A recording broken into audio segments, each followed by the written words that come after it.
friends, how are you all? I hope you all are doing fine at your home. I'm Rajesh and I welcome you again in my YouTube channel RK English Gyan. So friend, today the topic I'm going to provide you detailed explanation of is from the book of 10th standard. The name of the chapter is From the Diary of Anne Frank. The author of the chapter is Alice Mary Frank. Anne Frank or Alice Mary Frank was a Jewish girl. She was born in the German city of Frankfurt in 1929. ये वो समय था जब Germany में Adolf Hitler का जो प्रभाव है वो बढ़ रहा था and Jews were being prosecuted. जब एने फ्रैंक 13 वर्ष की हुई तो उनके पिताजी ने उनको एक डायरी दी उसके बर्थडे पर. Anne Frank started taking this diary as her friend और उसने इस डायरी में अपने इमोशंस और एक्सपीरियंसेस को लिखना शुरू कर दिया. When she was writing this diary, her family was into a hiding. जब वो डायरी लिख रही थी तो उसका परिवार छिपा हुआ था क्योंकि जो नाजीज हैं वो ज्यूज को प्रोसिक्यूट कर रहे थे ढूंढ कर. वो ज्यूज को ढूंढते, उनको कंसंट्रेशन कैंप में रखते जहां पे उनको गुलामों की तरह जिंदगी बितानी पड़ती. एने फ्रैंक के परिवार के साथ भी ऐसा ही हुआ था. Her family was put in a concentration camp where except Anne Frank's father, all her family member died. तो इसी के बारे में आज हम पढ़ने वाले हैं. ये सबसे पहले एक डायरी के रूप में लिखा गया था जैसे मैंने आपको बताया. उस डायरी में एने फ्रैंक ने अपनी इमोशंस और फीलिंग डाली. लेकिन जो 10th स्टैंडर्ड में जो चैप्टर दिया गया है वो एक छोटा सा उसका टुकड़ा है. That is a small extract taken from the autobiography of एने फ्रैंक. उसमें एने फ्रैंक ने हमें बताया है कि किस प्रकार उनके मैथमेटिक टीचर जिनका नाम मिस्टर किसिंग था उनसे नाराज हो गए और उनको इम्प्रेस करने के लिए उन्होंने क्या किया. तो फ्रेंड्स लो शुरू करते हैं लाइन बाय लाइन एक्सप्लेनेशन. इसको शुरू करने के लिए ऑब्वियसली मुझे कोने में जाना पड़ेगा क्योंकि मैं स्क्रीन को सामने लाना चाहता हूँ. तो फ्रेंड्स टाइम वेस्ट नहीं करते और ये मैं चला अपने कोने में. लो जी फ्रेंड्स, ये आ गया मैं कोने में और स्क्रीन आ गई ऊपर and let get started. So सबसे पहले फर्स्ट पैराग्राफ करते हैं. Writing in a diary is really strange experience for someone like me. So me here, me word आप देख रहे हैं. Me here is use to refer Anne Frank. Me शब्द यहाँ पर एने फ्रैंक के लिए आया है. Writing in diary is really strange experience for someone like me. Diary में लिखना वास्तव में एक बहुत ही अजीब अनुभव है मेरे जैसे किसी के लिए. Not only because I have never written anything before but also because it seems to me that later on neither I nor anyone else will be interested in the musing of a 13-year-old girl. Not only because, ना केवल इसलिए I have never written anything before, ना केवल इसलिए कि मैंने कभी कुछ पहले नहीं लिखा है, but also परंतु इसलिए भी क्योंकि it seems to me, मुझे ऐसा लगता है. It seems to me का मतलब मुझे ऐसा लगता है that later on neither I कि बाद में ना तो मैं nor anyone else ना ही कोई और will be interested रुचि लेगा in the musing. Musing means ideas, चिंतन या विचार कह सकते हैं हम हिंदी में of a 13-year-old girl, school girl, 13 साल की स्कूल जाने वाली लड़की के विचारों में रुचि लेगा. oh well, oh खैर it doesn't matter, ये बात मायने नहीं रखती. I feel like writing, मेरा मन किया लिखने को and I have an even greater need to get all kind of thing off my chest. और मेरा मन किया लिखने को और मुझे इससे भी ज़्यादा ज़रूरत थी कि मैं अपने छाती में अपने मन में जितनी मैंने चीज़ें दबा रखी हैं उनको बाहर निकाल दूँ. When you get the things of your chest का मतलब होता है अपने दिल की बातें कहना, अपने मन की बातें कहना. ये पहला पैराग्राफ था. इसमें जो इंपॉर्टेंट वर्ड था वो म्यूजिंग. म्यूजिंग का मतलब चिंतन, विचार, ideas. Let's move to the another paragraph. Paper has more patience than people. Paper के अंदर ज़्यादा पेशेंस होता है लोगों के मुकाबले. पेशेंस मीन्स धैर्य. एक कहावत भी है, patience page. Have patience, patience page. सब्र रखो, सब्र का फल मीठा होता है. I thought of this saying. Saying means कहावत. मैंने इस कहावत के बारे में सुना. On one of those days when I was feeling a little depressed and was sitting at home with my chin in my hand. कागज के अंदर ज्यादा धैर्य होता है लोगों के मुकाबले. मैंने इस कहावत के बारे में सोचा उन दिनों जब मैं थोड़ी सी उदास थी और घर पर बैठी हुई थी, अपनी ठुड्डी को अपने हाथों में दबाए. Board and listless. बोर होते हुए और बेचैन होते हुए. Wondering whether to stay in or go out. ये सोचते हुए कि अंदर रहूं या बाहर चली जाऊं. I finally stayed where I was. मैं वहीं पे रुकी रही आखिरकार जहां मैं थी. Brooding. सोचते हो. Brood means when you think deeply. जब आप गहरे विचार से सोचते हैं तो थिंकिंग के जगह पर हम ब्रूड शब्द का इस्तेमाल भी कर सकते हैं. Yes, paper does have more patience. हाँ, पेपर के अंदर ज़्यादा सहन शक्ति होती है, सहनशीलता होती है. And since I am not planning to let anyone else read this stiff back notebook, grandly referred to as a diary, unless I should ever find a real friend, it probably won't make a bit of difference. Yes, कागज के अंदर ज़्यादा सहन शक्ति होती है और क्योंकि मैं किसी और को इस डायरी को, इस कठोर बैक वाली डायरी नोटबुक को, जिसको यहाँ पे डायरी रेफर किया गया है, पढ़ने देने वाली नहीं हूँ जब तक कि मुझे वास्तव में एक सच्चा मित्र नहीं मिल जाता. It probably won't make a difference. और इससे संभवतः कोई फर्क भी नहीं पड़ेगा. Now I am back to the point that prompted me to keep a diary in the first place. अब मैं उस पॉइंट पे आ जाती हूँ जिसने मुझे प्रेरित किया. प्रॉम्प्ट का मतलब होता है उकसाना. प्रॉम्प्ट का मतलब होता है प्रेरित करना. That prompted me to keep a diary in the first place. जिसने मुझे इस डायरी को रखने के लिए उकसाया. I don't have a friend. मेरा कोई दोस्त नहीं है. Let me put it more clearly. मुझे इस बात को और ज़्यादा स्पष्टता से कहने दो. Since no one else will believe that a 13-year-old girl is completely alone in the world. क्योंकि कोई भी इस बात पे यकीन नहीं करेगा कि एक 13 साल की लड़की पूरी तरह से अकेले है इस दुनिया में. And I am not. और मैं अकेले हूँ भी नहीं. I have loving parents and a 16-year-old sister. और मेरे प्यार करने वाले पेरेंट्स भी है और 16 साल की बहन भी है. And there are about 30 people I can call friends. और लगभग 30 लोग के करीब ऐसे हैं जिनको मैं दोस्त कह सकते हैं. I have family. मेरा एक परिवार है. Loving aunts and good home. प्यार करने वाली चाचियाँ और एक अच्छा घर. No on the surface. नहीं, ऑन द सरफेस का मतलब होता है ऊपर से देखने में. On the surface I seem to have everything. ऊपर से देखने पर ऐसा लगता है कि मेरे पास सब कुछ है. एक्सेप्ट. एक्सेप्ट का मतलब सिवाय. My one true friend. सिवाय मेरे एक सच्चे दोस्त के. All I think about when I am with friend is having a good time. जब मैं दोस्तों के साथ होती हूँ तो मैं सिर्फ अच्छे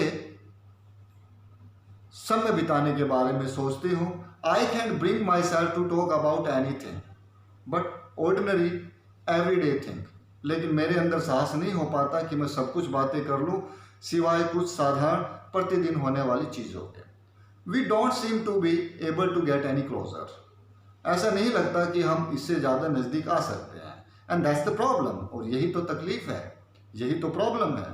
may be it is my fault. हो सकता है ये मेरी गलती है.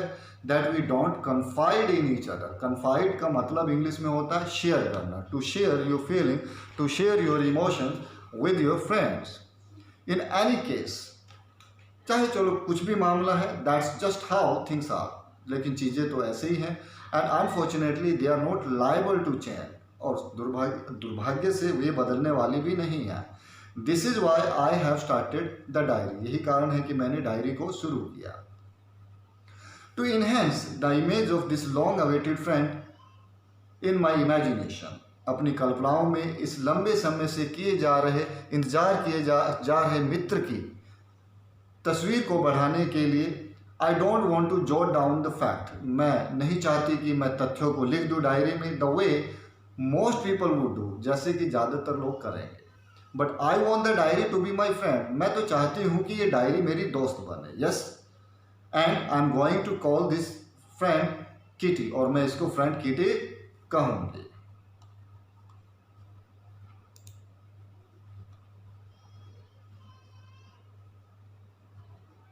अब नेक्स्ट पेज पे देखते हैं, अगले पेज पे चलते हैं, नेक्स्ट पैराग्राफ देखते हैं। Since no one would understand a word of my stories to Kitty, क्योंकि कोई भी एक भी शब्द नहीं समझ पाएगा मेरी कहानियों का जो मैंने किटी में लिखी हैं। If I were to plunge right in, यदि मैं सीधे सीधे शुरू हो जाऊँ तो सीधा सीधा गोता लगा दूँ या सीधा सीधा प्रारंभ कर दूँ, I had better provide a brief sketch of my life, अच्छा होगा कि मैं अपनी ज़िंदगी का छोटा सा विवरण प्रदान करूं।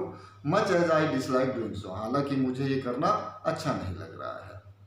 माई father the most adorable father I have ever seen, मेरे पिताजी जो सबसे ज़्यादा सम्माननीय पिताजी रहे जो मैंने अब तक देखे, didn't marry my mother until he was 13-6, उन्होंने मेरी माँ से तब तक शादी नहीं की जब तक वो 36 साल के नहीं हो गए, एंड सी वो 25, और वो 25 की नहीं हो गई। My sister Margaret was born in Frankfurt, मेरी बहन मार्गरेट का जन्म फ्रैंकफर्ट में हुआ, इन जर्मनी 1926, जर्मनी में 1926 में। आई वॉज बॉर्न ऑन 12 जून 1929, मेरा जन्म 12 जून 1929 को हुआ। I lived in Frankfurt अल्टिल I was 4, मैं फ्रैंकफर्ट में रही जब तक मैं 14 साल की नहीं हो गई। My father emigrated to Holland in 1933, मेरे पिताजी हॉलैंड चले गए 1933 में। My mother Edith Hollander Frank went with him to Holland in September, मेरी माँ एडिथ होलैंडर फ्रैंक उनके साथ चली गई हॉलैंड सितंबर में। While Margaret and I were sent to Aachen to stay with our grandmother, जबकि मार्गरेट और मुझे एचन भेज दिया गया अपनी दादी जी के पास रहने के लिए। Margaret went to Holland in December, Margaret Holland दिसंबर में गए, एंड आई फॉलोड इन फरवरी, और पीछे पीछे फरवरी में। When I was plunged down का मतलब होता है रख देना, it is an informal way to say that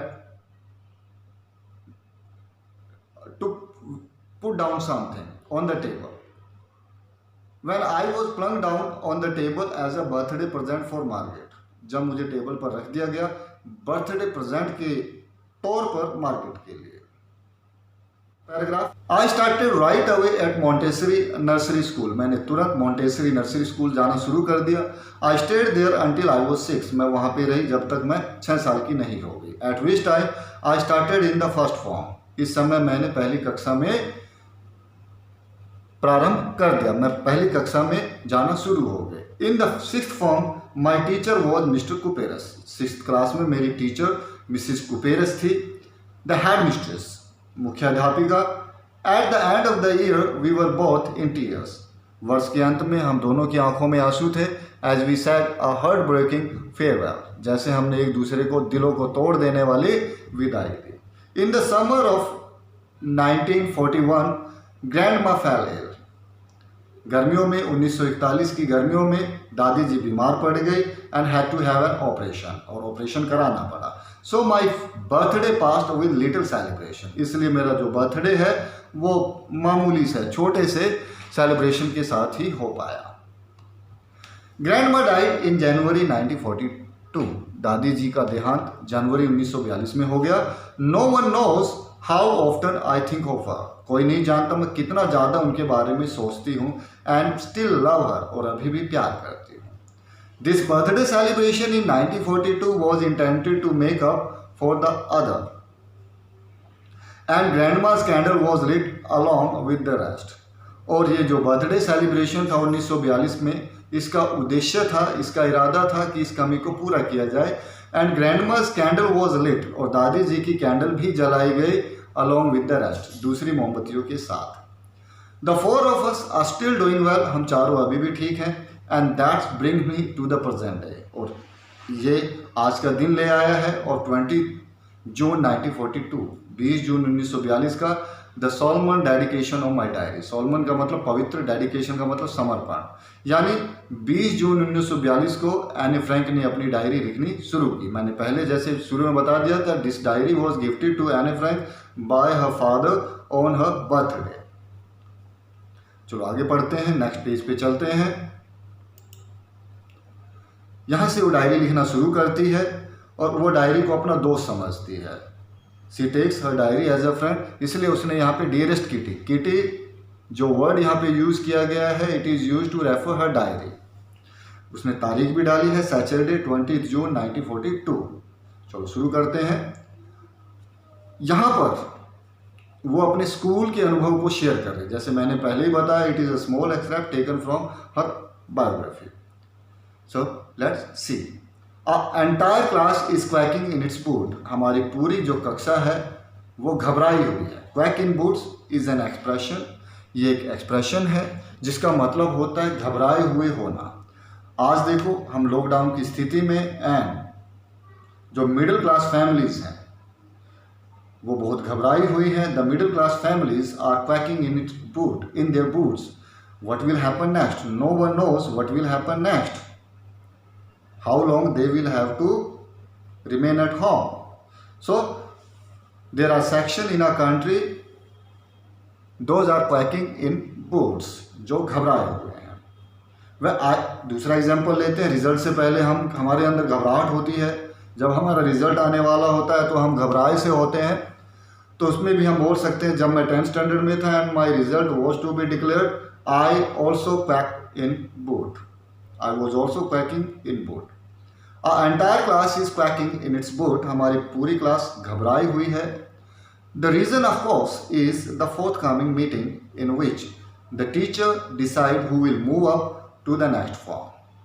जो कारण है इसका निसंदेह है आने वाली सभा, जिसमें टीचर्स डिसाइड करते हैं, निर्णय लेते हैं कि किसको अगली कक्षा में भेजा जाएगा and who will be kept back, और किसको पीछे रखा जाएगा। Half of the class is making bet, आधी क्लास जो है शर्तें लगाए बैठी है। G N and I laugh our self silly at two boys behind us. G N obviously ये एनी फ्रैंक की कोई फ्रेंड है। G N and I laugh our self silly, G N और मैं हंस के पागल हो गए हैं उन दो लड़कों पर जो हमारे पीछे बैठते हैं। Sean and Jacques who have staked their entire holiday saving on their bet, जिन्होंने अपनी पूरी छुट्टियों की सेविंग जो है वो शर्त पे लगा दी है। फ्रॉम मॉर्निंग टू नाइट, सुबह से लेकर शाम तक। It's you are going to pass, no I am not, yes you are, यही बातें हो रही, और तुम तो पास हो जाओगे, नहीं मैं तो नहीं होऊंगा, यस यू आर, हाँ तुम हो जाओगे, नो आई एम नॉट, नहीं मैं नहीं होऊंगा। Even these pleading glances and my angry outburst can't calm them down. और तो और जी जब उनको जीएन यानी उसकी दोस्त, यहाँ जीज उसको कहा गया, जीज की प्लीडिंग ग्लांसेज, जीज की प्रार्थना कर देने वाली निगाहें और मेरे गुस्से वाले विस्फोट भी उनको शांत नहीं कर पाए। इफ़ यू आस्क मी, यदि आप मुझसे पूछे तो there are so many dummies that about a quarter of the class should be kept back. यदि आप मुझसे पूछे तो लगभग 1/4 ऐसे हैं जो डमीज हैं और उनको पीछे ही रखा जाना चाहिए, यानी उनको फेल कर देना चाहिए। But teachers are the most unpredictable creature on the earth, लेकिन टीचर्स जो हैं वो सबसे ज़्यादा अनप्रेडिक्टेबल। अनप्रेडिक्टेबल का मतलब होता है जिसके बारे में आप प्रेडिक्ट ना कर पाएँ, जिसके बारे में आप बता ना पाएँ, जिसके बारे में कुछ भी श्योर ना हो। प्रेडिक्टेबल यानी जिसके बारे में बता सकते हैं आप। सो अनप्रेडिक्टेबल क्रिएचर मैंने जीव, वो कह रही है but the teachers are the most unpredictable creature on earth, लेकिन जो अध्यापक है वो सबसे ज़्यादा अजीब जीव हैं इस धरती के ऊपर।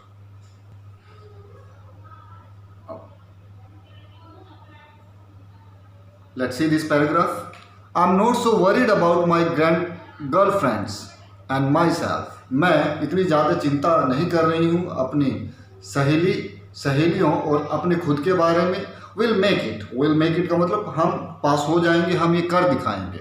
मेक बड़ा ही अच्छा वर्ड है इंग्लिश में जिसके बहुत मल्टीपल यूसेज हो सकते हैं। मेक मैंने बनाना, मेक मैंने कर दिखाना। यस आई मेड इट, आपने किसी डांसिंग कंपटीशन में हिस्सा लिया, आपने परफॉर्म किया, कंपटीशन को जीता, आप कहते yes I have made it, मैंने कर दिखाया।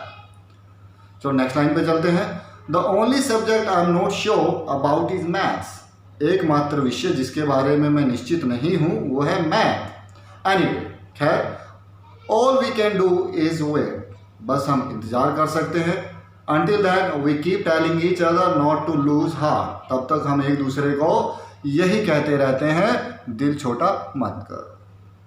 I get along pretty well with all my teachers, मेरी अपने सभी टीचर से अच्छी बन रही है। There are 9 of them, वो 9 हैं। 7 men, 7 आदमी, and 2 women, 2 औरतें। Mr. Kissing, the old fogey, who teaches math, fogey here is used to refer an old man, an old fashioned, this is a very old fashioned person, जो पुराने जमाने का, पुराने विचारों का व्यक्ति, उसको फोगे कहा गया है। Mr Keesing, the old fogey who teaches math, जो मैथ पढ़ाता है, was annoyed with me for ages, वो मुझसे काफ़ी दिनों से, for ages का मतलब काफ़ी समय से मुझसे नाराज़ था, because I talked so much, क्योंकि मैं इतना ज़्यादा बोलती थी। After several warning, he assigned me extra homework, कई चेतावनियों के बाद उन्होंने मुझे अतिरिक्त होमवर्क दिया। An essay on the subject a chatterbox, एक ऐसे चैटरबॉक्स विषय के ऊपर। चैटरबॉक्स का मतलब होता है बातूनी, जो चैट करता रहे, chatterbox. What can you write about that? Chatterbox, इसके बारे में आप क्या लिख सकते हो? I would worry about that later, इसके बारे में बाद में सोचूंगी। I decided, मैंने इस बार ये निर्णय लिया। I jotted down the title in my notebook, मैंने इस टाइटल को, jot down का मतलब होता है नोट कर लेना, लिख लेना, जल्दी से लिख लेना। Tucked it in my bag, मैंने जल्दी से इसको अपनी डायरी में, नोटबुक में लिख लिया, इसको बैग में डाल दिया। And tried to keep quiet, और शांत रहने की कोशिश की। That evening after I had finished the rest of my homework, उस शाम जब मैंने अपना बाकी का सारा होमवर्क कर लिया था, the note about the essay caught my eyes. Caught my eyes का मतलब होता है निगाह पकड़ना, निगाह जाना जिसके ऊपर। I was in the market and a monkey caught my eyes. The monkey was trying to steal a banana. इस तरह से आप सेंटेंस बनाते हैं। That evening after I had finished the rest of my homework, उस शाम जब मैंने अपना बाकी का होमवर्क कर लिया था, the note about the essay caught my eyes, वो नोट जो उस essay के बारे में था उस पर मेरी निगाह गई। I began thinking about the subject, मैंने उस विषय के बारे में सोचना शुरू किया। While chewing the tip of my fountain pen, अपने फाउंटेन पेन की टिप को चबाते हुए। Anyone could ramble on and leave big spaces between the word, कोई भी। रैम्बल ऑन का मतलब होता है to say something which makes no sense, या वैसे ही कुछ लिख डालना, या वैसे ही कुछ कह डालना। Anyone could ramble on and leave big spaces between the word, कोई भी अजीब सा कुछ लिख देता और बड़ी बड़ी जगह छोड़ देता शब्दों के बीच। But the trick was to come up with convincing argument, लेकिन ट्रिक ये थी कि मैं कोई एक यकीन दिलाने वाला एक आर्ग्यूमेंट रखूं, to prove the necessity of talking. To prove का मतलब होता है साबित करना, नेसेसिटी का मतलब होता है जरूरत, कि मैं एक ऐसा आर्ग्यूमेंट जिस पे यकीन हो जाए उसको सामने रखूं, जो साबित कर दे बोलने की ज़रूरत को। आई थॉट एंड थॉट, मैंने सोचा बहुत सोचा। And suddenly I had an idea, अचानक मुझे एक विचार आया। I wrote 3 pages Mr Keesing had assigned me, मैंने 3 पेज लिख डाले जो मिस्टर किसिंग ने मुझे दिए थे। एंड वो सेटिस्फाइड, और मैं संतुष्ट हो गई। I argued that talking is the student's trade, trade का मतलब होता है स्वभाव, एक प्रकृति। जैसे हम कह सकते हैं making mistake is a student's trait, गलतियां करना एक स्टूडेंट के स्वाभाविक प्रक्रिया है, it is his natural demeanour. I argued that talking is a student's trait and that I would do my best to keep it under control, और मैं पूरी कोशिश करूंगी कि इसको नियंत्रण में रखूं। चलो नेक्स्ट पैराग्राफ पे चलते हैं। But that I would never be able to cure myself of the habit, और ये भी कि मैं कभी भी अपने आप को इस आदत से ठीक नहीं कर पाऊंगी। Since my mother talked as much as I did, क्योंकि मेरी माँ भी इतनी ही ज़्यादा बोला करती थी जितनी मैं। इफ़ नॉट मोर, यदि इससे ज़्यादा नहीं तो। And that there is not much you can do about inherited traits, और ये बात भी कि आप जो आपको माता पिता से गुण मिले हैं उनके बारे में आप ज़्यादा कुछ कर नहीं सकते। Mr Keesing had a good laugh at my argument, Mr Keesing बहुत हंसे मेरे आर्गूमेंट को लेकर। But when I proceeded to talk my way through the next lesson, लेकिन जैसे ही मैंने दोबारा से मैं बातें करना जारी रखा, मैंने अपने अब नेक्स्ट लेसन में ही असाइंड मी अ सेकंड ऐसे, उन्होंने मुझे दूसरा ऐसे दे दिया। This time it was supposed to be on an incorrigible chatter box. इस बार ये इनकॉरेजिबल का मतलब होता है something which can not be repaired, something which can not be cured. Incorrigible chatter box, it was supposed to be on an incorrigible chatter box, ये incorrigible chatter box के ऊपर होना था। आई हैंडेड इट इन, मैंने इसको लिख लिया। And Mr Keesing had nothing to complain about for 2 whole lessons, और मिस्टर केसिंग को कुछ और कंप्लेन करने की जरूरत नहीं पड़ी अगले 2 लेसन्स के दौरान। However during the third lesson he had finally had enough, हालांकि तीसरे लेसन में वो काफ़ी हो गया। Anne Frank he as punishment for talking in class, Anne Frank punishment के तौर पे क्लास में write an essay and title quack quack quack, एक ऐसे लिखो जिसका टाइटल होगा quack quack quack, said Mr Chatterbox, Mr Chatterbox ने कहा। नेक्स्ट पैराग्राफ पे चलते हैं। द क्लास रोड, क्लास ठाके मार के हंसने, रोड का मतलब यहाँ पे है हंसना। I had to laugh too, मुझे भी हंसना पड़ा। Though I had nearly exhausted my ingenuity, हालांकि मैंने अपनी जो क्रिएटिविटी है, अपनी जो नवीनता है या नया कुछ करने की जो एबिलिटी है वो मेरी ख़त्म हो चुकी थी on the topic of chatter boxes, इस चैटर बॉक्सेज के टॉपिक के ऊपर। हाँ, ऑब्वियसली आप एक टॉपिक के ऊपर कितना लिख सकते हैं। It was time to come up with something else, अब समय आ गया था कि कुछ और किया जाए, समथिंग ओरिजिनल, कुछ नया। My friend Sanne who is good at poetry, मेरी फ्रेंड सैनी जो कविताओं में अच्छी है, offer to help me write the essay, उसने पेशकश की कि मैं ऐसे को लिखूं शुरू से लेके अंत तक, from beginning to end in words, दोहों के रूप में। And I jump for joy, और मैं खुशी से उछल पड़ा। Mr Keesing was trying to play a joke on me, Mr Keesing मेरे ऊपर एक जोक करने की कोशिश कर रहे थे विद दिस रिडिकुलस सब्जेक्ट, इस बकवास के सब्जेक्ट के साथ। But I would make sure that joke was on him, लेकिन मैं निश्चित कर दूंगी कि ये जोक उन्हीं के ऊपर हो। I finished my poem and it was beautiful, मैंने अपनी पोइम को ख़त्म किया और ये बहुत सुंदर थी। It was about a mother duck, ये एक मदर डक के बारे में थी। एंड अ फादर स्वान, और पिता स्वान के बारे में। विथ 3 बेबी डकलिंग, जिनके 3 छोटे छोटे डकलिंग, डकलिंग का मतलब होता है डक की बेबीज, डक के बच्चे। Who were bitten to death, जिनको काट काट के मार डाला गया उनके पिताजी के द्वारा ही, पिता के द्वारा ही। बिकॉज दे क्वैक्ड टू मच, क्योंकि वो बहुत ज़्यादा क्वैक क्वैक की आवाज़ करते थे। Luckily mister casing took the joke the right way, सौभाग्य से मिस्टर केसिंग ने इस जोक को सही ले लिया। ही रीड द, आगे बढ़ते हैं, नेक्स्ट पेज पे चलते हैं। He read the poem to the class, उन्होंने इस कविता को क्लास में सुनाया। एडिंग हिज ओन कमेंट्स, अपने खुद के कमेंट डालते हुए। And to several other classes as well, कई दूसरी क्लासेस को भी। सी then I have been allowed, तब से मुझे इजाज़त दे दी गई है टू टॉक, बातचीत करने की। And haven't been assigned any extra homework, और कोई दूसरा होमवर्क मुझे नहीं दिया गया। On the contrary, on the contrary का मतलब होता है इसके विपरीत। Mr Keesing always making joke these days, इसके विपरीत मिस्टर केसिंग आजकल बहुत जोक सुना रहे हैं। सो फ्रेंड्स, ये था आपकी रीडिंग इस चैप्टर की। आपने इसको बार बार, इस वीडियो को बार बार देखना। अगर आपको डाउट लगते हैं, यदि फिर भी कोई प्रॉब्लम रह जाती है या मेरी तरफ से कुछ प्रॉब्लम या एक कोई कमी रह गई, तो उसको प्लीज़ मुझे आप कमेंट में बताएं, ताकि मैं उसमें और सुधार कर पाऊँ।